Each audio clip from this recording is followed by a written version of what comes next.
Hello hello. Welcome to Mantra classes. हम लोग set cover कर रहे थे, ऑफलाइन में जो सेट हो रहा है उसका डिस्कशन देख रहे थे। आज हम लोग का बीपीएससी, अगर पीआरटी की बात कीजिएगा तो पीआरटी में हम लोग का आज सेट नंबर 107 और 106 का कवर है। 106 और 107 का कवर है। अभी 108 का आज होगा टेस्ट, उसको कल देखेंगे। और बिहार एसएससी का जो चल रहा है उसका सेट नंबर 384 का जो इम्पोर्टेंट क्वेश्चन इसमें से थे उसको कवर कराया गया। सेट नंबर 106, 107 और 384 का। देखिए, स्टार्ट करते हैं फर्स्ट क्वेश्चन से। फर्स्ट क्वेश्चन है 96 के सभी धनात्मक गुणनखंडों का योगफल है। गुणनखंडों का योगफल पूछ रहा है, ये बीपीएससी वाला सेट का क्वेश्चन है। 96 का जो गुणनखंड होता है, सबसे पहले क्या करना होता है, इसके गुणनखंड के रूप में लिखना पड़ता है 96 को। तो 96 माने क्या होता है, 2 गुना 2 गुना 2, 2 दूना 4 दूना 8 दूना 16 दूना 32 तिहाई 96। इसका मतलब हम डायरेक्ट कह सकते हैं कि 2 के पावर 5 और 3 के पावर 1 किसके बराबर है, 96 के बराबर है। और हमसे पूछा है सम ऑफ फैक्टर पूछा है। सम ऑफ फैक्टर का क्या रूल है, अगर 2 के पावर 5 है तो कोई भी शुरू कहाँ से करना है, 0 से। 2 के पावर 1, 2 के पावर 2, 2 के पावर 3, 2 के पावर 4 और प्लस में 2 के पावर क्या होगा, 5 होगा। 5 तक है तो 5 तक पहुंच गए, सबको प्लस के रूप में लिखे। फिर है 3 के पावर 1, तो 3 के पावर 0 और प्लस में 3 के पावर 1 होगा। कोई दिक्कत यहाँ तक नहीं होना चाहिए। 2 के पावर 0 का मतलब 1 हो गया, प्लस में 2 हो गया, प्लस में 4 हो गया, प्लस में 8 हो गया, प्लस में 16 और प्लस में क्या, 32 हो गया। इधर देखिएगा 3 के पावर 0 1 और 3 के पावर 1 का मतलब क्या हो गया, 3 हो गया। 16 और 4 20, 8 2 10, 20 और 10 कितना हो गया, 30। और यहाँ 32 तब 62 हो गया और 1 63 हो गया, तो 63 और 3 और 1 क्या हो गया, 4। 63 गुने 4 क्या हो जाएगा हमारा आंसर। 63 गुने 4 का मतलब क्या होता है, 252 होता है। हमारा आंसर क्या हो गया, 252। सम ऑफ फैक्टर निकालना रहेगा तब। नंबर ऑफ फैक्टर टाइप का सवाल एक और सेट में आ चुका है पीछे।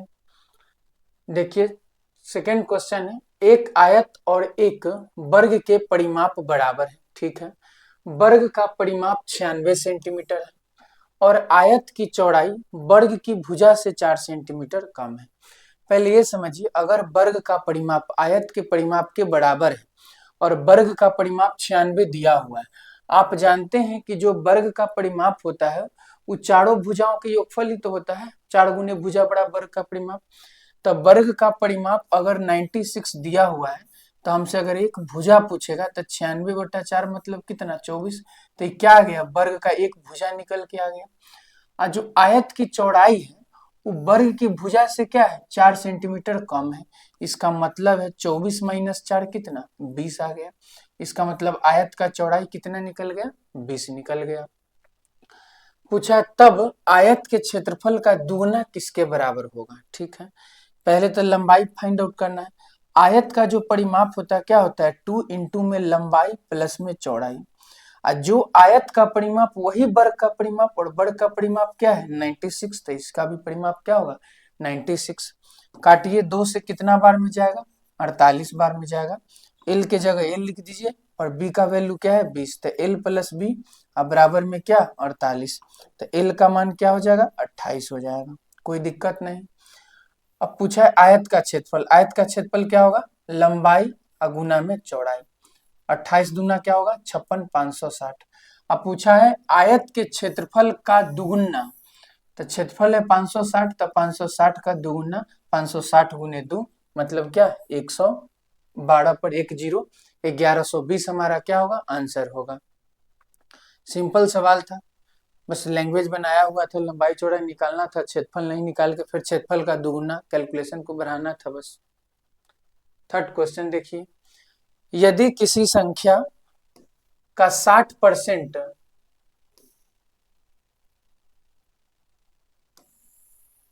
यदि किसी संख्या का 60% का माइनस, यदि एक सेकेंड,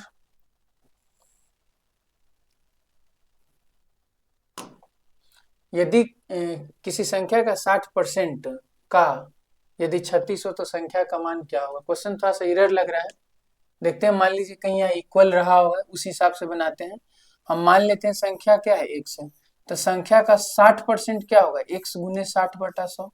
इस वैल्यू किसके बराबर है, 36 के बराबर है। तो संख्या का मान अगर हमसे पूछेगा तो x का मान पूछा है, तो क्या होगा 36 गुना में 100 और बटा में क्या आ जाएगा 60 आ जाएगा। 0 से 0 कटा, 6 से 36 कितना बार में, 6 बार में। 6 गुने 10 क्या हो जाएगा 60 हो जाएगा। आंसर लगा दीजिएगा ऑप्शन नंबर ए को, और यहाँ किसका चिन्ह लगा दीजिए, बराबर का लगा दीजिए। किसी संख्या का 60%, इसको हटा दीजिए, किसी संख्या का 60% यदि 36 है तो संख्या का मान क्या होगा, यही क्वेश्चन रहा होगा आपके सेट का। टाइपिंग में थोड़ा सा मिस्टेक हो गया है। आइए नेक्स्ट देखिए, क्वेश्चन नंबर 4।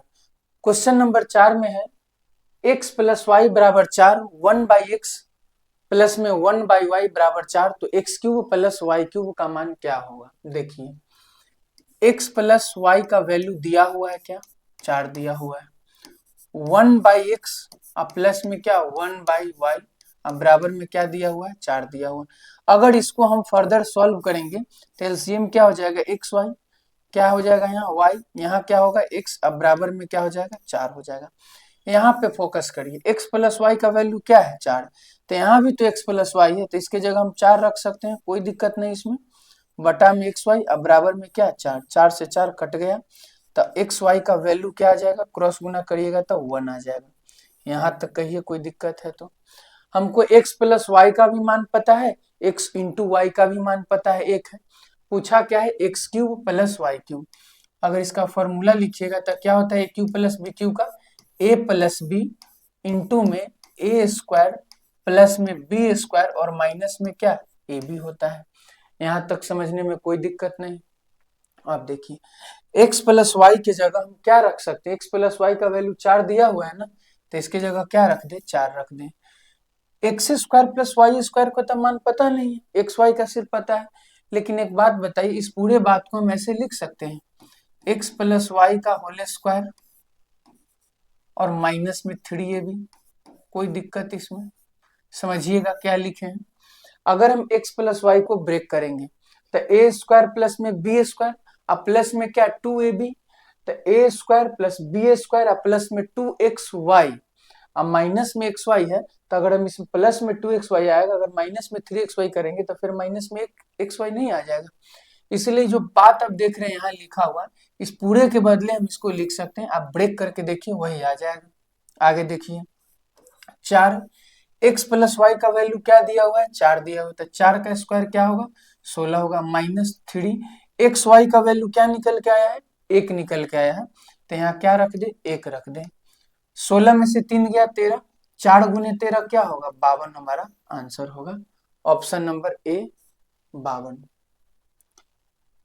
नेक्स्ट क्वेश्चन देखिए, क्वेश्चन नंबर 5।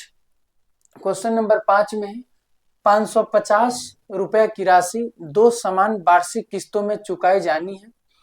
यदि चक्रवृद्धि ब्याज दर 20% वार्षिक हो तो प्रत्येक किस्त का मान क्या होगा।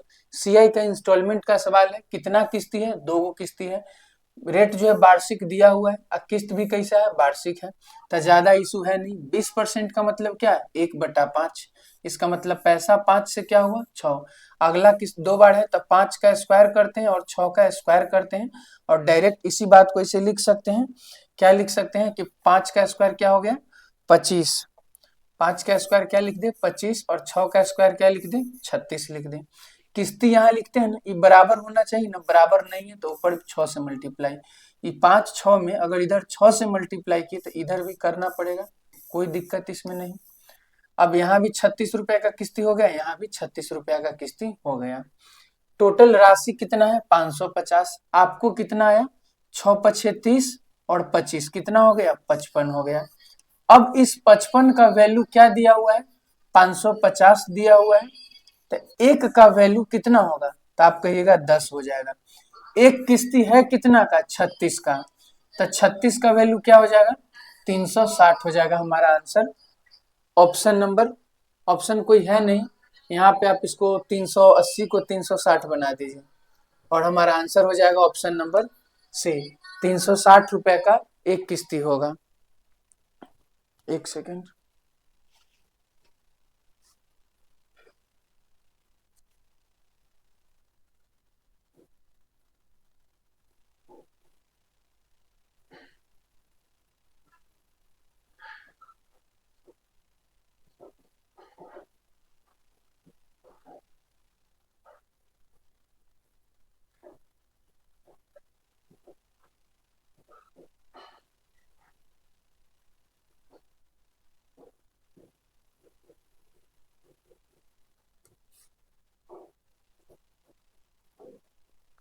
पांच नंबर क्वेश्चन हो गया।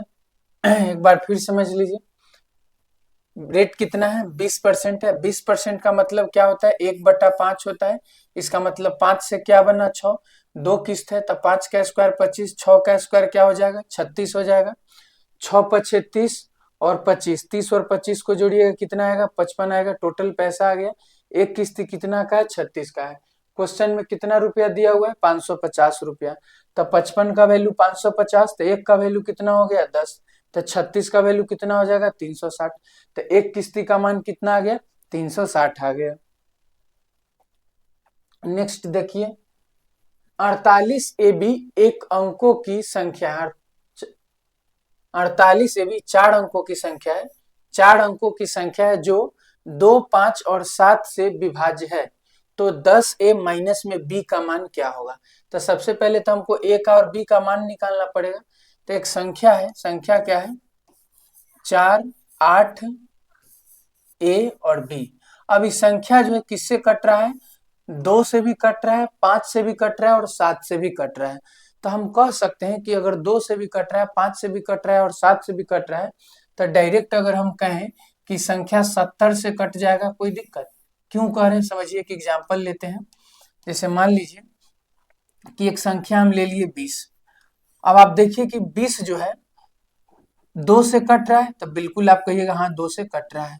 फिर हम कह रहे हैं 5 से, तो आप कहिएगा बिल्कुल 5 से 4 बार में कट रहा है। हम कह दे कि 2 गुने 5 कितना है? 10। तो जो 20 संख्या है 2 से भी कट रहा है, 5 से भी कट रहा है, तो 10 से कटता है कि नहीं? तो कहिएगा 2 बार में कट जा रहा है। इसका मतलब ये बात समझ में आ गया कि अगर कोई संख्या 2 से और 5 से कट रहा है, तो 2 और 5 का एलसीएम जो 10 होता है वो 10 से भी कटेगा। तो वही बात है कि जो संख्या आप देख रहे हैं वो 2 से भी कट रहा है, 5 से भी कट रहा है और 7 से भी कट रहा है। तो 2, 5 और 7 का जो एलसीएम होगा वो कितना आएगा? 70 आएगा। तो जो संख्या वो किससे कट जाएगा? 70 से कट जाएगा, बिल्कुल कट जाएगा। अब देखिए यहाँ पे आपको क्या लगता है? ए के जगह 9 और बी के जगह 9 संभव है कि नहीं, उससे हमको मतलब नहीं, लेकिन आप बताइए ए का मान 9 से अधिक हो सकता है? 9 के आगे कुछ भी है नहीं। जैसे ही जाइएगा 10 में तो 2 अंक बन जाएगा। फिर बी का भी वही बात, 9 से ज्यादा तो हो नहीं सकता है। तो हम मान लेते हैं थोड़ा देर के लिए कि संख्या जो है ए और बी की जगह 99 ही था और वो 70 से कट रहा होगा। लेकिन अगर नहीं कट रहा होगा तो शेषफल बच जाएगा। देख लेते हैं। 480 है पहले, कितना बार में लगा दे? 6 बार में लगाइए, कितना हो जाएगा? 420 हो जाएगा। कितना बच गया? 69 बच गया। फिर ऊपर से क्या आया? 9 आ गया। अब इसको लगाइए। 9 से अगर हम लोग लगाएंगे कितना आएगा? 630 आएगा। कितना बच गया? 69 बच गया। अब एक बात बताइए, इस 69 जो बच गया शेषफल क्यों बचा? क्योंकि 4899 के पास 69 ज्यादा था, तभी तो बचा है। अगर यही नहीं रहता तो शेषफल आता ही नहीं, पूरा पूरा कटता। तो हम एक काम कर सकते हैं कि 4899 कहिए चाहे सीधा 99 कहिए, 99 में से आप 69 को घटा दीजिए, कितना आ जाएगा? आप कहिएगा 30 आ जाएगा। तो यही हो गया ए और बी का वैल्यू। तो ए का मान कितना? 3 और बी का मान कितना? 0। पूछा है 10A, तो 10A मतलब 10 गुने 3 कितना? 30। अब बी का मान 0, तो 30 माइनस 0 क्या होगा? 30। आंसर क्या होगा? ऑप्शन नंबर डी हो जाएगा 30 आंसर। समझ में आ रहा होगा। एक बार फिर समझ लीजिए इस क्वेश्चन को। 4 अंक की संख्या दिया हुआ है, कह रहा है कि संख्या 2 से भी कट रहा है, 5 से भी कट रहा है और 7 से भी कट रहा है। तो हम आपसे पूछेंगे कि अगर ये संख्या 2 से भी कट रहा है, 5 से और 7 से कट रहा है, इसका मतलब है कि 70 से भी कटेगा? तो बिल्कुल कटेगा। एग्जाम्पल यहाँ है, आगे समझिएगा। अगर 70 से कट रहा है तो यहाँ ए और बी गायब है, तो ए और बी के जगह मैक्सिमम से मैक्सिमम 99 ही तो रहा होगा। ए के जगह 9 और बी के जगह 9, 9 से ज्यादा रखिएगा तो 2 अंक में कन्वर्ट हो जाएगा। तो हम मान लिए कि 48 99 ऐसी संख्या है जो 70 से पूरा पूरा कट रहा है, लेकिन जब भाग लगाए काट के चेक करने गए तो हमारे पास 69 शेषफल आ गया। इसका मतलब है कि इसमें अगर 69 और कम रहता तो पूरा पूरा क्या होता, कट जाता। तो हम 99 रखे थे, उसमें से 69 कम कर दिए, कितना आया 30। इसका मतलब ए का मान 3 और बी का मान क्या रहा होगा, 0 रहा होगा। कहिए यहाँ तक कोई दिक्कत है तो? अब ए का मान पता है, बी का मान पता है, तो जो पूछा है वो निकाल दिए। चलिए नेक्स्ट क्वेश्चन देखिए, क्वेश्चन नंबर 7 में आइए। यदि समान ब्याज दर पर 4 वर्ष के लिए 500 और 2 वर्ष के लिए 700 पर कुल साधारण ब्याज 280 है, तो ब्याज की दर कितनी है? समझिएगा, ब्याज दर क्या है, समान है, ब्याज दर एक ही है। 1 पैसा है 4 वर्ष और 1 पैसा है 2 वर्ष के लिए। 4 वर्ष वाला में 500 रुपया और 2 वर्ष वाला में 700 रुपया, आपको साधारण ब्याज मिला कितना, 280। साधारण ब्याज का फॉर्मूला क्या है, मूलधन गुना में दर और गुना में समय और बटा में क्या, 100। ठीक है, अब देखिए प्रिंसिपल कितना है, फर्स्ट कंडीशन में आप कहिएगा 500 रुपया है, मूलधन हो गया। रेट आपको पता है, नहीं पता है तो वही लिख दिए। समय कितना है, 4 वर्ष के लिए, तो 4 लिख दिए और बटा में क्या लगा दे, 100 लगा दे, यही तो ब्याज निकला। अब देखिए बाद में 2 वर्ष के लिए 700 को कर्जा में लगाया गया, तो मूलधन कितना, 700, रेट वही, समय कितना, 2 वर्ष, अब बटा में क्या हो जाएगा, 100 हो जाएगा। अब आप इस दोनों को क्या करिए, जोड़ दीजिए, और जोड़ दीजिएगा तो किसके बराबर हो जाएगा, 280 के बराबर हो जाएगा। कोई दिक्कत यहाँ तक नहीं है, कहा है कि दोनों का जो ब्याज है, कुल ब्याज कितना है, 280 है। इधर से इधर 2 जीरो से 2 जीरो, 2 जीरो से 2 जीरो, 5 चौका 20 आर, 7 दूना 14 आर, कितना आर हो गया, 34 आर हो गया। ये किसके बराबर है, 280 के बराबर है। अगर हम आपसे रेट पूछेंगे 2 से काट दीजिए, 140 बार में, ये कितना बार में, 17, तो इतना परसेंट क्या आ गया, रेट निकल के आ गया। आंसर बिन में बदल दीजिए, पूर्णांक में 140 तो 17 सत्ते 19 नहीं होगा, 17 नंबर ये भी नहीं होगा, ये भी नहीं होगा, 17। यहाँ देखिए हमको 140 पहुंचना था, कोई ऑप्शन 140 बन रहा है, 17 नंबर कितना होता है, 153 होता है, 156 पहुंच रहा है। 17 6 कितना होता है, 102, 107 पहुंच रहा है। 17 8 कितना होता है, 136 होता है, इसमें 4 जोड़ेंगे तो क्या बनेगा, 140, बटा में क्या आएगा, 17, वहां क्या 140 बटा 17, तो आंसर क्या हो जाएगा, ऑप्शन नंबर सी, बदल दीजिएगा भिन्न में।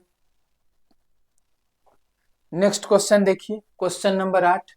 एक नाव धारा की विपरीत दिशा में 1 किलोमीटर की दूरी आधे घंटे में और धारा की दिशा में 3 किलोमीटर की दूरी 30 मिनट में तय करती है। शांत जल में नाव को 8 किलोमीटर चलाने में कितना समय लगेगा? समझिएगा, धारा मान लीजिए कि नाव का चाल क्या, x, धारा का चाल क्या, y। अगर धारा की दिशा की बात करेगा तो चाल क्या होगा, x प्लस वाई, और धारा के विपरीत की बात करेगा तो आप कहिएगा क्या होगा, x माइनस वाई हो जाएगा। कोई दिक्कत इसमें नहीं। आगे देखिए, कह रहे धारा की विपरीत दिशा में 1 किलोमीटर गया, ठीक है, तो 1 किलोमीटर दूरी हो गया। अब बटा में चाल, विपरीत माने क्या, x माइनस वाई, निकल गया। आधे घंटे का समय लगता है, इसका मतलब कितना समय लगता है, 1/2, क्रॉस गुना करिएगा तो x माइनस वाई का वैल्यू क्या निकल के आएगा, 2 निकल के आएगा। आगे देखिए, शांत जल में नाव को 8, यहाँ देखिए 3 किलोमीटर की दूरी धारा की दिशा में कितना समय लगता है, 30 किलोमीटर, दूरी कितना है, 3 किलोमीटर, चाल क्या है, x प्लस वाई, धारा की दिशा में, इसीलिए कितना समय लग रहा है, 30 मिनट, इसका मतलब 1/2 घंटा। फिर क्रॉस गुना करेंगे तो x प्लस वाई का वैल्यू क्या निकल के आ गया, हमको 6 निकल के आ गया। अब देखिए पूछा है 8 किलोमीटर चलाने में शांत जल में, तो दूरी कितना है, 8 किलोमीटर है। शांत जल में माने नाव की स्पीड से अब चलेगा ना, तो 8/x का वैल्यू पूछा है, तो x का वैल्यू पता था, आंसर बन गया। देखिए x का वैल्यू कैसे निकलेगा, समीकरण 1 मानिए इसको और इसको समीकरण 2 मानिए। समीकरण 1 और 2 को जोड़िएगा तो y तक खत्म हो गया, x प्लस एक्स कितना होगा 2x होगा, और 6 दू कितना होगा 8, तो 2x बराबर क्या आ गया 8 आ गया। तो x का वैल्यू क्या निकल के आएगा 4 निकल के आ जाएगा। तो 8 बटा में 4 रख दीजिएगा, कितना आ जाएगा 2। आंसर क्या होगा 2 घंटा। नेक्स्ट क्वेश्चन देखिए, क्वेश्चन नंबर 9। एक विद्यार्थी अपने घर से 5 किलोमीटर प्रति घंटा की गति से चलाता है तो 10 मिनट की देरी से विद्यालय पहुंचता है। यदि वह अपनी गति 6 किलोमीटर प्रति घंटा कर ले तो 15 मिनट पहले विद्यालय पहुंचता है, तो उसके घर से विद्यालय की दूरी क्या होगी। एक तो बेसिक है, जो आप डिस्टेंस को डी मान लीजिए, एक्स मान लीजिए, वैसे बनाइए। एक दूसरा समझिए शॉर्टकट, स्पीड का क्या किया जा रहा है, पहले स्पीड क्या था 5, अब स्पीड क्या हो गया, अपनी गति को 6 किलोमीटर प्रति घंटा कर दिया। माने स्पीड को 5 था और 6 में कन्वर्ट कर दिया, स्पीड को 5 से किस में कन्वर्ट कर दिया 6 में। अब टाइम जो होता है स्पीड का उल्टा न होता है, तो टाइम क्या हो जाएगा 6 से 5 हो जाएगा। यहाँ तक कहिए कोई गैप मतलब दिक्कत है तो मान लीजिए जिस आदमी का स्पीड ज्यादा है तो समय कम लेगा, जिसका स्पीड कम है वो समय ज्यादा लेगा। इसका मतलब है कि स्पीड जो है और टाइम जो है दोनों में क्या रिलेशन है, व्युत्क्रमानुपाती का रिलेशन, इनवर्सली प्रोपोर्शनल का रिलेशन है। अब देखिए टाइम 6 से 5 हो गया, टाइम में गैपिंग हुआ कितना का, आप कहिएगा 1 का। लेकिन क्वेश्चन कह रहा है कि जब 5 की स्पीड से जा रहा था तो उसको 10 मिनट का क्या हो रहा था, देरी हो रहा था। लेकिन जब अपना गति को वो 6 कर देता है तो उसको 15 मिनट क्या होता है, विद्यालय पहले ही पहुंच जाता है। एक्चुअल टाइम से पहले 10 मिनट लेट था, अब 15 मिनट बिफोर हो गया। इसका मतलब टाइम में जो मार्जिन आप देख रहे हैं, गैपिंग जो देख रहे हैं, कितना का कवर हो रहा है, आप कहिएगा 25 मिनट का कवर हो रहा है। तो वही 1 का वैल्यू क्या है 25 मिनट है। तो हम पूछेंगे 6 का वैल्यू, तब 25 6 का 150 मिनट हो जाएगा। कोई दिक्कत, किस में निकल रहा है, मिनट में निकल रहा है। पूछा क्या है, तो उसके घर से विद्यालय की दूरी। अब घर से विद्यालय की दूरी पूछेगा तो दूरी माने क्या, चाल गुने समय। तो चलिए कोई भी चाल ले लीजिए और कोई भी समय लीजिए, हम शुरू का चाल ले रहे हैं। शुरू का चाल क्या है, आप कहिएगा 5 है, ठीक है। चाल गुना में समय, शुरू का समय बताइए, तो शुरू का समय 6 का वैल्यू कितना है 150 मिनट है, तो लिख दीजिए चाल गुना में समय 150 मिनट। अब मिनट में इसको घंटा में कन्वर्ट कर दीजिए, 0 से 0 गया, 2 से काटिए, कटेगा नहीं, 3 से काटिए, 3 से 2 बार में, 3 से 5 बार में, 25 बटा 2, 25 बटा 2 का मतलब कितना होता है 12.5 किलोमीटर होता है। ऑप्शन नंबर ए क्या हो गया, आंसर हो गया। नेक्स्ट क्वेश्चन देखिए, क्वेश्चन नंबर 10। 39 दर्जन आम बेचकर एक विक्रेता को 13 दर्जन आमों की बिक्री से प्राप्त राशि के बराबर लाभ होता है, उसके लाभ का प्रतिशत कितना है। इस टाइप के सवाल में एक सिंपल कॉन्सेप्ट आप यूज कीजिए, जो प्रॉफिट होता है सीपी में से एसपी घटेगा कि एसपी में से सीपी, तो आप कहिएगा एसपी में से क्या घटेगा, सीपी घटेगा। मतलब विक्रय मूल्य में से क्या घटा दिए, क्रय मूल्य। लाभ तभी ना होगा जब विक्रय मूल्य ज्यादा है क्रय मूल्य कम है, तब विक्रय मूल्य में से क्रय मूल्य घटाया क्या निकल गया, लाभ निकल गया। मान लीजिए कि एक वस्तु का क्रय मूल्य सीपी रुपया है और एक वस्तु का जो विक्रय मूल्य है वो एसपी रुपया है, इसमें कोई दिक्कत। एक वस्तु का क्रय मूल्य कितना माने सीपी, और एक वस्तु का विक्रय मूल्य कितना माने एसपी माने। अब देखिए आम बेचकर एक विक्रेता को 13 दर्जन आमों की बिक्री से प्राप्त राशि के बराबर लाभ होता है। देखिए दर्जन में दिया हुआ है, कंफ्यूज नहीं होना है। हम मान लेते हैं कि एक दर्जन का क्रय मूल्य कितना सीपी रुपया, एक दर्जन का विक्रय मूल्य कितना एसपी रुपया, कोई इशू नहीं है इसमें। प्रॉफिट जो हो रहा है 13 दर्जन जब आम बेचता है ना, उससे जितना इनकम हो रहा है उतना ही उसको प्रॉफिट हो रहा है, ठीक है। इसका मतलब है एक दर्जन को बेचने में एसपी रुपया, तो 13 दर्जन को बेचने में हमको कितना रुपया मिलेगा, आप कहिएगा 13 एसपी मिलेगा। यहां तक तो कोई दिक्कत नहीं होना चाहिए। प्रॉफिट कितना हुआ 13 दर्जन आम के विक्रय मूल्य के बराबर, ठीक है। प्रॉफिट की जगह लिख दिए, बराबर की जगह बराबर लिख दिए विक्रय मूल्य। अच्छा कितना आम बिक रहा है, तो आप कहिएगा 39 दर्जन आम बेचकर, तो इसका मतलब आम बिका कितना 39 दर्जन। तो एक दर्जन कितना में बिकता है एसपी रुपया में, तो 39 दर्जन कितना में बिकेगा तो 39 एसपी में बिकेगा। माइनस है तो माइनस लिख दीजिए। अब सीपी में आइए, कॉस्ट प्राइस माने क्रैमुल में आइए। 39 दर्जन आम कब बेचा होगा? जब 39 दर्जन खरीदे होंगे तब ना बेचे होंगे। तो 1 दर्जन खरीदने में हमको सीपी रुपया लगता है, तो 39 दर्जन खरीदने में हमको क्या रुपया लगेगा? 39 सीपी लगेगा। कहिए कोई इसमें दिक्कत परेशानी है तो आगे समझिए। 39 एसपी है, इधर भी एसपी है, दोनों को एक तरफ कर दीजिए। इधर से सीपी को उठा के इधर लाइए, तो क्या हो जाएगा? 39 सीपी बराबर है 39 एसपी। अब माइनस में क्या हो जाएगा? 13 एसपी हो जाएगा, कोई दिक्कत नहीं। 39 सीपी बराबर है, घटाइएगा कितना आ जाएगा? 26 एसपी आ जाएगा। ठीक है, सीपी बटा में क्या आ गया? एसपी आ गया, बराबर में क्या आ गया? 26 बटा में 39। काट दीजिएगा, 13 दूना 26, 13 तिया 39, 2/3 आ गया। अब एक बात समझिए, सीपी जो है कितना है? 2 है। एसपी कितना है? 3 है। आप कहिएगा क्या हो रहा है? फायदा। कितना का फायदा हो रहा है? 1 का। 1 का फायदा कितना पर? 2 पे। अब मल्टीप्लाई बाई क्या? 100% हो जाएगा। तब बराबर में कै परसेंट का प्रॉफिट हो गया? 50% का आंसर हो जाएगा। 50% आंसर, ऑप्शन गलत टाइप हो गया, मान लीजिए इसको 50% बना दीजिए। आंसर क्या हो गया? 50% हो गया। कहिए समझने में कोई इशू दिक्कत है तो समझने का कोशिश करिएगा। इस टाइप का सवाल आते रहता है, नहीं समझ में आएगा कमेंट करके बताइएगा। क्वेश्चन नंबर 11 देखिए। 11 में एक वृत्त की त्रिज्या 14 सेंटीमीटर है और एक त्रिज्य खंड का क्षेत्रफल 102.7 सेंटीमीटर स्क्वायर है। त्रिज्य खंड का केंद्रीय कोण कितना है? ठीक, देखिए त्रिज्य खंड का जो कोण निकालते हैं आप, त्रिज्य खंड का क्षेत्रफल बताइए कैसे निकालिएगा? तो फॉर्मूला है पाई आर स्क्वायर थीटा, अब बटा में क्या? 360 डिग्री, यही तो फॉर्मूला है त्रिज्य खंड का क्षेत्रफल। अब क्वेश्चन में कहा है कि दिया हुआ है क्या?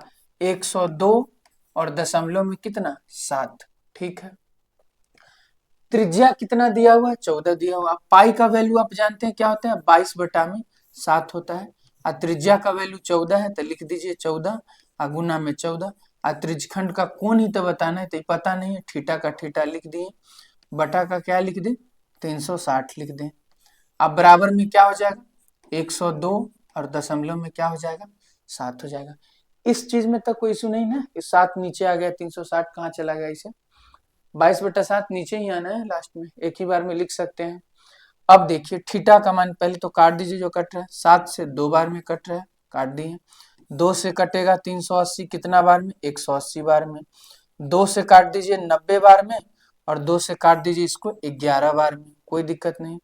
2 से काटिए इसको 45 बार में, 2 से काटिए इसको 7 बार में। अब और कट रहा है? नहीं कट रहा है, तो लिख दीजिए थीटा बराबर में क्या? 102.7 और गुना में 45 ऊपर चला जाएगा, तो गुना में क्या होगा? 45, बटा में क्या हो गया? 11, और गुना में क्या होगा? 7 होगा। इस दशमलव को हटाएंगे तो नीचे क्या आ जाएगा? 10 आ जाएगा।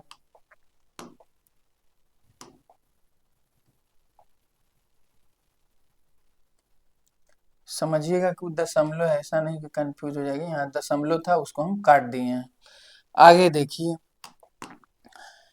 यहाँ से काटना शुरू करिए। 5 से कटेगा 9 बार में, 5 से कटेगा 2 बार में। नीचे आ गए 11, 7 और 2, ये 11 से कट रहा है, 1 और 2 3 नहीं कट रहा है। 7 से कट रहा है, 7 3 नहीं कट रहा है, इसका मतलब अब कटेगा नहीं। अब कटेगा नहीं तो आंसर आएगा डेसिमल में, लेकिन दिया हुआ नहीं है डेसिमल में, कोई दिक्कत नहीं है। आप 100 माने 10 27 गुने 9, अब बटा में क्या है? 11 गुना 7 गुना 2, ये सबको काट कुट करिए, अप्रोक्स में जाइए। जरूरी नहीं है कि सब सवाल मतलब, ऐसा नहीं कि ऑप्शन ये गलत हो गया, इनमें से कोई नहीं रहता तो हम टिक लगा देते। अप्रोक्स नहीं आ रहा है तो उसको कैलकुलेशन करिएगा, कितना आ जाएगा? 60 डिग्री आ जाएगा। अप्रोक्स 60 पॉइंट समथिंग आएगा तो हमारा आंसर क्या हो जाएगा? 60 डिग्री हो जाएगा। क्वेश्चन नंबर 12 में देखिए, 12 में है एक वृत्त का क्षेत्रफल 40 पाई स्क्वायर है, वृत्त की त्रिज्या के बराबर भुजा वाले वर्ग का क्षेत्रफल कितना होगा? देखिए वृत्त का क्षेत्रफल क्या होता है? पाई आर स्क्वायर। इसका वैल्यू क्वेश्चन में क्या दिया हुआ है? 40 पाई स्क्वायर दिया हुआ है। एक पाई से एक पाई चला जाएगा, तो आर स्क्वायर बराबर 40 पाई, तो स्क्वायर हटाएंगे तो रूट लगेगा, क्या आ गया, रूट अंडर 40 पाई आ गया। आगे देखिए, वृत्त की त्रिज्या के बराबर माने इसके बराबर भुजाओं वाले वर्ग का क्षेत्रफल, माने एक वर्ग है और जो वर्ग आप देख रहे हो वर्ग का जो भुजा है ना वो त्रिज्या के ही बराबर है। इसका मतलब वर्ग का एक भुजा अगर हम आपसे पूछेंगे तो कहिएगा रूट अंडर 40 पाई। अगर हम इस वर्ग का अगर हम आपसे क्षेत्रफल पूछ लेंगे तो कहिएगा भुजा स्क्वायर, तो इसका स्क्वायर करिएगा तो रूट तक खत्म हो जाएगा, तब बचेगा क्या, 40 पाई बचेगा। आंसर क्या हो जाएगा, ऑप्शन सी 40 पाई। कोई दिक्कत इस सवाल में, सिंपल सवाल था। आइए नेक्स्ट क्वेश्चन है, क्वेश्चन नंबर 13। अमन 1 रुपए में 2 नींबू की दर से नींबू खरीदता है और उन्हें 3 रुपए में 5 की दर से बेचता है, उसका लाभ है। इस टाइप के सवाल में सीधा क्या करना होता है कि जितना नींबू आप खरीद रहे हैं ना बेचिएगा उतना ही, ऐसा नहीं कुछ खरीदे या कुछ बेचे पर सवाल तो बनेगा नहीं, इक्वल करना पड़ेगा मटेरियल को। तो इक्वल करते हैं, देखिए 1 रुपया में कितना नींबू खरीदा, 2 नींबू खरीदा।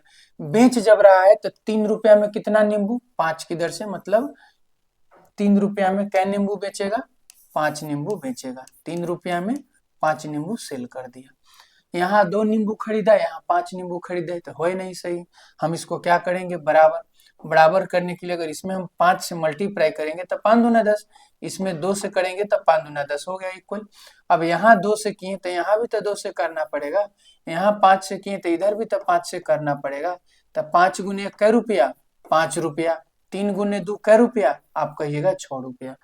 5 रुपया में 10 गो खरीदा, 6 रुपया में 10 गो बेचा। इसका मतलब फायदा कहिएगा कितना का, तो 1 का। 1 का फायदा कितना पे, 5 पे, और गुना में 100%, तो क्या आ जाएगा 20%। हमारा क्या होगा answer, option number C 20%। Next देखिए क्वेश्चन नंबर 14। 96 के सभी धनात्मक गुणनखंडों का योगफल, ये क्वेश्चन रिपीट हो गया। क्वेश्चन नंबर, इसका आंसर क्या था, 252 आया था। क्वेश्चन नंबर 15 देखिए, बिहार एसएससी सेट का है। 1 माइनस में 1/3, इसका वैल्यू क्या हो जाएगा, भिन्न के घटाव करिएगा 2/3, गुना है ना बीच में, इसका अगर वैल्यू निकालिएगा क्या आ जाएगा 3/4, इसका वैल्यू निकालिएगा क्या आ जाएगा 4/5, और गुना में डॉट डॉट डॉट, और गुना में फिर देखिए क्या आ जाएगा 98 बटा में 99 आ जाएगा। फिर है 1 माइनस 1/100, तो क्या आ जाएगा 100 माइनस 1 99, और बटा में क्या होगा 100 होगा। यहाँ तक कहिए अगर कोई इशू है तो। अब देखिए 3 से 3 कटा, 4 से 4 कटा, इसी 5 से अगला टर्म कट गया होगा, फिर यहाँ जो रहा उससे 98 कट गया होगा, 99 से 99 कट गया होगा, लेकिन ई तो अगला टर्म नहीं है तो कटवे नहीं करेगा, वैसे इसके लिए कोई नहीं है, तब बच गया क्या 2, अब बटा में क्या 100, बराबर क्या आ गया 1/50। ऑप्शन नंबर बी जो है 1/50 हमारा आंसर होगा। सिंपल सवाल था सिंप्लीफिकेशन का। देखिए नेक्स्ट क्वेश्चन नंबर 16। यदि एक उदग्र मीनार की परछाई की लंबाई उसकी ऊंचाई का 1/√3 गुना है, बात क्या करे समझिएगा। एक मीनार है ना, अब इन मीनार का परछाई ऐसी ना बन गया, ये परछाई बन गया, आप ऐसे खड़े हैं तो आपका परछाई पैरे से ना शुरू होगा, दाहिना बने, बाया बने, आगे बने, इधर बने, कहीं भी बने, मीनार है, मीनार का क्या बन रहा है, परछाई बन रहा है। ठीक है, कह रहा है क्या कि मीनार की जो परछाई की लंबाई, जो परछाई का लंबाई देख रहे हैं, ऊंचाई का 1/√3 गुना है। अगर हम ऊंचाई को √3 मान लें, कोई दिक्कत इसमें। अब अगर ऊंचाई √3 है तो इसका 1/√3 गुना क्या होगा, तो 1 हो जाएगा। ठीक है, 1 हो जाएगा। तो यही हो गया क्या परछाई, यही हो गया मीनार का ऊंचाई। आगे देखिए, तो सूर्य का उन्नयन कोण क्या होगा, देखिए उन्नयन कोण बताना है आपको। जब उन्नयन कोण बताना, हमको एक बात बताइए, किसका वैल्यू होता है यहाँ पे। अगर मान लीजिए अगर हम सीधा कहें कि लंब बटा आधार, तो लंब बटा आधार क्या, √3/1 बराबर क्या √3। आई टेन थीटा ना होता है, टेन थीटा बराबर ना लंब बटा आधार, तो टेन थीटा बराबर √3, तो √3 का मतलब क्या, टेन 60 डिग्री ना, तो थीटा का वैल्यू आप क्या कहिएगा, तो हम कहेंगे कि 60 डिग्री आ गया थीटा का मान। तो आंसर क्या हो जाएगा option number C 60 degree. Figure उगर बनाने का कोई नीडे नहीं था, इसमें डायरेक्ट बना सकते थे इसको। आगे देखिए 17 नंबर, यदि एक त्रिभुज ए बी सी में उसकी माध्यिकाएं सी डी तथा बीई परस्पर ओ बिंदु पर काटती है। इतना ही पढ़ें, पहले फिगर बनाइए। एक त्रिभुज है, इस त्रिभुज में नाम त्रिभुज का रख दें ए बी और सी। इस त्रिभुज का माध्यिका कौन है? सी डी और बी। माध्यिका है सी डी और बीई, बीई है और सी डी है। क्या है? माध्यिका है।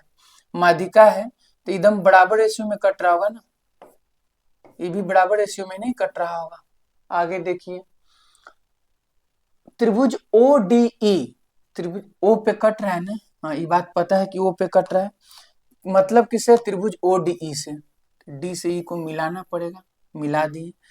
त्रिभुज ओ डी जो देख रहे हैं, ये वाला पार्ट आप देख रहे हैं, यही तो त्रिभुज ओ डी है। तथा त्रिभुज ए बी सी, तो ए बी सी पूरा बड़ा वाला त्रिभुज है, के क्षेत्रफलों का अनुपात कितना होगा? देखिए इसका अगर डायरेक्ट आपको याद है तो क्या हो जाएगा आंसर? 1/12 हो जाएगा। ऑप्शन नंबर क्या हो जाएगा? सी हो जाएगा।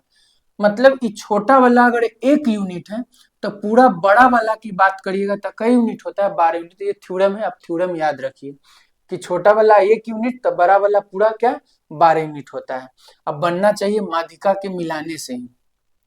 अगर कुछ रूल आपको इसमें जानना होगा, देखिए अगर ये माध्यिका है तो ये बांट रहा होगा, तो डायरेक्ट एक तो रूल याद रखना है, अगर समझना है तो थोड़ा सा समझ लीजिएगा। जैसे अगर ये माध्यिका है तो 1:1 में बटा होगा, ये भी 1:1 में बटा होगा। माध्यिका जो होता है कितना में टूटता है? 2:1 में। फिर ये भी तो माध्यिका है तो ये भी कितना में टूटा होगा? 2:1 में टूटा होगा। अब समझिएगा, अगर हम त्रिभुज डी ई ओ का चर्चा करें और त्रिभुज बी ओ सी का चर्चा करें, ये दोनों त्रिभुज पे फोकस करिए। ये दोनों त्रिभुज में अगर फोकस करिएगा तो ये दोनों त्रिभुज क्या होगा? सिमिलर होगा। ये दोनों त्रिभुज का अगर क्षेत्रफल निकालना रहेगा ना आपसे, तो जो भुजा का रेशियो होगा, भुजा के स्क्वायर का, वही तो क्षेत्रफल का रेशियो होगा। तो इसका भुजा है 1 और इसका भुजा है 2, तो क्षेत्रफल हो जाएगा 1 का स्क्वायर अब बटा में 2 का स्क्वायर, इसका मतलब 1 बटा में क्या? 4। मतलब अगर इसका क्षेत्रफल 1 यूनिट है तो इसका क्षेत्रफल कितना यूनिट होगा? 4 यूनिट होगा। पहली बात। दूसरा बात देखिए, आप डायरेक्ट कह सकते हैं एक और थ्योरम के हिसाब से कि ये जो क्षेत्रफल आप देख रहे हैं 1/3 होता है, जो क्षेत्रफल हमको नजर आ रहा है 1/3 होता है। तो आप कहिए किसका 1/3 होगा? तो इसका 1/3, इसका 1/3 हिस्सा होता है। तो उस हिसाब से 1/4 का 1/3 फिर करिएगा तो क्या आ जाएगा निकल के? 1/12 पार्ट आ जाएगा। हमारा आंसर क्या होगा? 1/12। और दूसरी बात है कि डायरेक्ट याद रखें, थ्योरम एग्जाम में प्रूफ करने के लिए नहीं आता है, आंसर बनाने के लिए आता है। तो डायरेक्ट याद रखिए, छोटा वाला 1 तो पूरा का कितना? 12। या फिर कहेगा कि इसका वैल्यू दे देगा, इसका वैल्यू दे देगा 10 है, तो पूरा त्रिभुज एबीसी का क्षेत्रफल क्या होगा? तो आप कहिएगा 12 दाई 120, 1 का वैल्यू 10 तो 12 का वैल्यू 120। इस टाइप से सवाल आता है। नेक्स्ट क्वेश्चन देखिए, नेक्स्ट क्वेश्चन है 18 नंबर, एक तार का टुकड़ा 110 सेंटीमीटर भुजा वाले एक समबाहु त्रिभुज के आकार में मोड़ा जाता है। ठीक है, समबाहु त्रिभुज बनाया जाता है कितना भुजा वाला? आप कहिएगा 110 भुजा वाला। तो समबाहु त्रिभुज में तीनों भुजा बराबर, तो 110 में अगर हम 3 से गुना कर दे तो कितना आएगा? 330। तो 330 क्या गया? या तो कहिए त्रिभुज का परिमिति, या कहिए कि उसका लंबाई निकल गया ना तार का। आगे देखिए, अब इसको क्या किया जाता है? मोड़ा जाता है। कैसे रूप में? वृत्ताकार रूप में मोड़ा जाता है। अंगूठी का व्यास कितना होगा? माने वृत्ताकार अंगूठी बनाया तो अंगूठी का क्या पूछा आपसे? व्यास पूछा है। एक बात बताइए, जो मोड़ रहे हैं यही 330 को तक घुमा रहे हैं, तो ये 2πr के बराबर होगा कि नहीं होगा? परिमिति जो होगा 2πr, ये किसके बराबर होगा? 330 के बराबर होगा। इसका परिमिति बराबर इसका परिमिति। 11 दूना 22, 11 तिया 33, 30 बार में कट गया। 30 कटेगा 2 से कितना बार में? 15 बार में। तो रेडियस का मान कितना निकल जाएगा? कहिएगा 15 से 105, 2 इधर चल जाएगा, 105/2। पूछा क्या है आपसे? व्यास। तो व्यास के लिए त्रिज्या में किससे गुना करते हैं? 2 से। तो इसमें 2 से गुना करिएगा, क्या बचेगा? 105 बचेगा। तो आंसर क्या हो गया? Option number B. आगे देखिए क्वेश्चन नंबर 19 में 1.2 सेंटीमीटर व्यास वाली एक बेलनाकार पेंसिल को छीलकर शंकु आकार का कर दिया जाता है और उसकी ऊंचाई 1.4 सेंटीमीटर है। उसमें से जो सामग्री छील कर फेंकी गई उसका आयतन क्या होगा? सीधा समझिए, ये पेन है, देख रहे हैं आप पेन है। ये पेन कैसा है? बेलन के आकार का है। बेलन ही तो पूछा, हाँ बेलनाकार है। अब इसको आप छील रहे हैं, आज छीलते छीलते इसको क्या बना दिए आप? शंकु बना दिए। तो शंकु का आयतन निकालना पड़ेगा। एक बात बताइए, ये बेलन है, इसको हम काट कूट के शंकु बना रहे हैं, शंकु के आकार में बना रहे हैं, तो कुछ ना कुछ मटेरियल बर्बाद तक की, बिल्कुल बर्बाद की। तो जो शंकु का आयतन बाद में निकल के आया और शुरू में जो बेलन का आयतन था, तो बेलन के आयतन में से शंकु के आयतन को घटाएंगे तो कुछ मटेरियल आएगा, वही ना बर्बाद हो गया, वही ना छील के फेंक दिए। एक बार फिर समझिए, बेलन जो है उसका रेडियस कितना दिया हुआ है? व्यास दिया हुआ है 1.2, तो इसका त्रिज्या कितना हो जाएगा? 0.6। हाइट की अगर हम बात करें तो हाइट कितना दिया हुआ है? 1.4। दोनों का हाइट वही रहेगा ना, उसी से इसको बनाया जा रहा है। ऐसा थोड़े कि पिघला के बनाया जा रहा है, वही फिगर को काट छाट के बना रहे, तो हाइट तो वही रहेगा। इतना त्रिज्या वाला और इतना ऊंचाई वाले मटेरियल को इस्तेमाल करके आप क्या बना रहे हैं? बेलन बना रहे हैं। तो आप बताइए तो उसका आयतन कितना है, वॉल्यूम कितना है, कितना मटेरियल है? तो आप कहिएगा कि बेलन का आयतन होता है पाई आर स्क्वायर एच। तो पाई की जगह हम अगर बात करें तो क्या होगा? 22/7। अगर हम रेडियस की जगह बात करेंगे तो 6/10 भी तो कह सकते हैं, तो लिखना दीजिए 6/10 गुना में 6/10। हाइट कितना है? 1.4, या फिर कहें हम 14 में क्या? 10। 7 से कटेगा कितना बार में? 2 बार में कटेगा। और कट रहा है तो काट दीजिए, नहीं कट रहा है छोड़ दीजिए। कट रहा है भी, बहुत कट रहा है, लेकिन उतना काटना भी कोई जरूरी नहीं है। आगे देखिए, अब जो है रेडियस वही 0.6 और हाइट वही 1.4, इसके माध्यम से आप क्या बना रहे हैं? तो शंकु बना रहे हैं। तो शंकु का आयतन क्या होगा? 1/3 पाई मतलब 22/7 आर स्क्वायर, इसका मतलब 6/10 गुना में 6/10 और गुना में एच मतलब 14/10। अब देखिए, स्वाभाविक बात है, पाई आर स्क्वायर एच यहाँ लिखे 1/3 पाई आर स्क्वायर एच, तो ये छोटा हो गया ना, इससे इसका 1/3 हिस्सा हो गया। इसका मतलब टू थर्ड जो कह रहे हैं वो कहाँ गया? छील के फेंक दिए। या फिर कह दें कि बेलन का आयतन इतना और शंकु का आयतन इतना, तो बेलन के आयतन में से शंकु के आयतन को घटाएंगे तो जो मटेरियल माने जो वैल्यू आया वो क्या हुआ? छील के फेंक दिया गया, और वही हमारा क्या हो जाएगा? आंसर हो जाता। तो पूरा में से पूरा को क्या करना है? घटाना है। देखिए, डायरेक्ट कॉमन लेके घटा दीजिए। हमको नजर आ रहा है 3, इधर भी पहले काट दीजिए। 7 से काट दीजिए 14 को कितना बार में? 2 बार में काट दीजिए। तो आ जाएगा कितना? 22 गुना में 6 गुना में 6 गुना में 2, या फिर कहिए 22 गुना में 36 गुना में 2 और बटा में क्या? 1000। ये क्या आ गया? कॉमन आ गया। ठीक है, इधर क्या बच गया? 1, उधर क्या बच गया? 1/3 बच गया। तो अब यहाँ से और काट कूट कर दीजिए। 4 9 या 36, 4 से काटिए कितना बार में जाएगा? 250 बार में जाएगा। 2 से इसको काटिए कितना बार में? 125 बार में कटेगा। तो कितना आ गया? 22 गुना में 9 बटा में 125 बटा में 125 और गुना में हो जाएगा 3 में से गया 2/3, यहाँ लिख दीजिए 2/3। 9 कटेगा कितना बार में? 3 बार में कटेगा। 3 दूना 6, 22 छक्का कितना आ गया? 132 और बटा में क्या हो जाएगा? 125। 1 पॉइंट समथिंग हमारा आंसर होगा option number A. 1 point something 132 को 125 से काटेंगे तो। कहिए इस सवाल में अगर कोई दिक्कत है तो? सिंपल सवाल है, हल्का सा लॉजिक लगाना है कि सीधा ये बेलन है, अब इसी को हमको शंकु बनाना है। रेडियस वही है, हाइट वही है, तो इसका वॉल्यूम होगा कुछ बेलन का, फिर शंकु बना दिए, फिर उसका कुछ वॉल्यूम होगा। तो स्वाभाविक बात है, इसको छील छाल के अगर शंकु के रूप हम देंगे तो कुछ मटेरियल बेस्ट होगा ना, और वही बेस्ट मटेरियल तो पूछा है कि कितना हुआ। देखिए क्वेश्चन नंबर 20, यदि x के पावर 1/3 प्लस y के पावर 1/3 बराबर है z के पावर 1/3, तो x प्लस वाई माइनस में z के पावर 3 प्लस 27xyz बराबर होगा। किसके बराबर होगा समझिएगा। देखिए सबसे पहले लिखिए x के पावर 1/3 प्लस y के पावर में 1/3 अब बराबर में क्या z के पावर में 1/3। यहां तक में कोई दिक्कत नहीं। अगर हम पावर से 1/3 को खत्म करना चाह रहे हैं तो कह सकते हैं दोनों तरफ क्यूब कर दीजिए, बिल्कुल कर सकते हैं। तो दोनों तरफ क्या करिए क्यूब करिए। आगे देखिए अगर क्यूब करेंगे तो a प्लस बी का होल क्यूब करें तो a क्यूब होगा, तो a क्यूब की जगह क्या x हो जाएगा, पावर में 3 तक कट ही जाएगा। a क्यूब प्लस में क्या तो आप कहिएगा b क्यूब प्लस में 3ab, 3a की जगह x के पावर 1/3 अब b की जगह y के power 1/3। a cube plus b cube plus में 3ab इंटू में a प्लस b, तो a प्लस बी माने x के पावर 1/3 अब प्लस में y के पावर 1/3।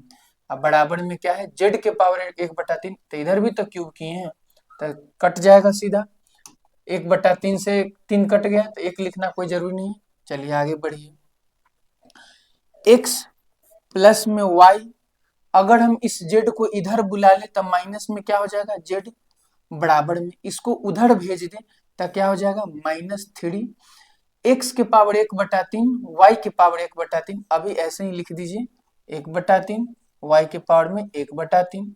अब एक बात देखिए x के पावर 1/3 प्लस y के पावर 1/3, x के पावर 1/3 प्लस में y के पावर 1/3 बराबर है किसके z के पावर 1/3 के। तो ये पूरा बात के जगह हम लिख सकते हैं z के पावर में क्या 1/3।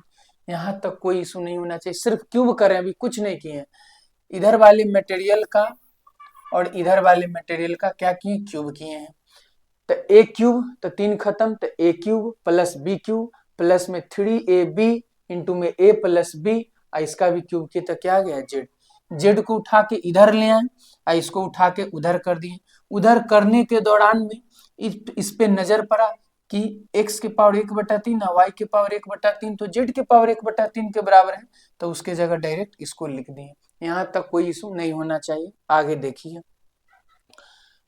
अब हमको एक वैल्यू निकला x प्लस वाई माइनस में z का वैल्यू इतना निकल के आ गया। अब आते हैं क्वेश्चन पे। क्वेश्चन में क्या पूछ रहा है x प्लस वाई माइनस में z, यहाँ पावर में 3 यहाँ है, आप जो पावर में 3 देख रहे हैं यहाँ पे है पावर में 3, यहाँ पे नहीं है। आगे देखिए अब अगर हम लोग समझे तो x plus y minus z के पावर में 3 पूछ रहा है। अब प्लस में भी कुछ है उससे बाद में मतलब है, पहले उसका वैल्यू निकाल लेते हैं। अगर हम फिर से इसके पावर में 3 करेंगे तो हमको इसके भी पावर में 3 करना पड़ेगा, कोई दिक्कत इसमें। तब निकलेगा क्या x प्लस वाई माइनस में जेड इसके पावर में क्या 3 बराबर हो जाएगा -3 को 3 बार तब माइनस में 27 ये हो जाएगा x बन जाएगा, y बन जाएगा, z बन जाएगा, कोई दिक्कत इसमें नहीं होना चाहिए। तो x plus y minus z के पावर में 3 इसका वैल्यू आ गया माइनस में 27xyz। तो ये पूरा बात के जगह हम लिख सकते हैं माइनस में 27xyz, अब प्लस की जगह प्लस, अब फिर क्या है 27xyz, ये दोनों क्या हो जाएगा कट कुट के 0। हमारा आंसर क्या हो गया 0, ऑप्शन नंबर ए। उम्मीद है कि क्वेश्चन समझ में आया होगा, थोड़ा सा कैलकुलेशन है इसमें, लेकिन अगर अलजेब्रा प्रैक्टिस रहेगा तो फिर कुछ नहीं लगेगा इस सवाल। देखिए हमको फोकस यहाँ था x plus y minus z पे, यहाँ हमको x प्लस वाई जेड उधर जाएगा तो माइनस बनेगा ही, तो इतना दिमाग में आ गया था कि कहीं ना कहीं यहीं से काम बनेगा। x के पावर में 1 है उधर पावर में 1/3 है, तब ये उड़ेगा जब हम क्या करेंगे पावर में 3 लगाएंगे। पावर में 3 लगाने का मतलब उसका घन किए क्यूब किए हैं, तो इतना क्वेश्चन पढ़ने से आ गया। अब बाकी प्रीवियस ईयर जितना अच्छा से प्रैक्टिस रहेगा उस हिसाब से काम हो जाएगा। चलिए आज का सवाल इतना ही था।